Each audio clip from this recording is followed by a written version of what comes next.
Rudy Giuliani applauds before speaking at the 2018 Iran Freedom Convention, May 5, 2018, by Joshua Roberts, Reuters. Remember when Donald Trump tried his hand at humor back in August, tweeting, "If anyone is looking for a good lawyer, I would strongly suggest that you don't retain the services of Michael Cohen," likely because the president's former porno fixer had just struck a plea deal with federal prosecutors and would likely be turning over reams of information about his ex-boss. We ask because it feels like we are now mere weeks, if not days, away from the president tweeting something similar about his current legal representation, Rudy Giuliani, who just can't seem to stop implicating his client in federal crimes. To rewind for a moment, in May, shortly after joining Trump's legal team, Giuliani appeared on TV and said that, of course, Trump had known about the hush money payment to Stormy Daniels, for which he reimbursed Cohen, and that it wasn't a big deal at all.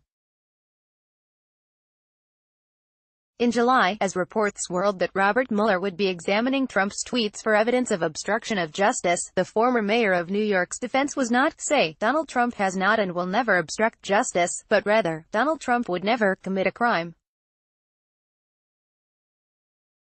in public.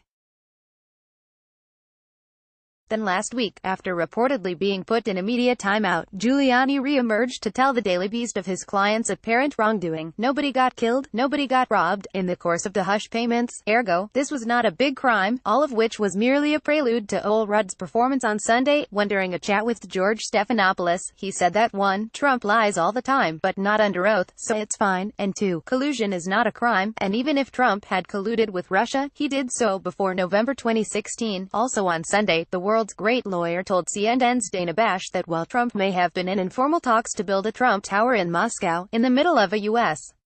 election that Russia was attempting to sway, he never signed anything official. Except apparently, that was not true at all. A newly obtained document shows President Donald Trump signed a letter of intent to move forward with negotiations to build a Trump Tower in Russia, despite his attorney Rudy Giuliani claiming on Sunday the document was never signed.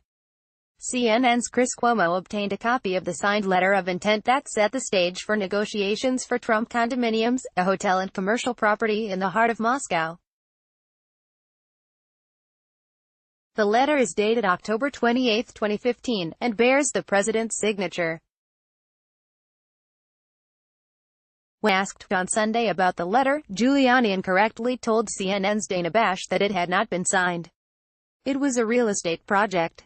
There was a letter of intent to go forward, but no one signed it, Giuliani told Bash.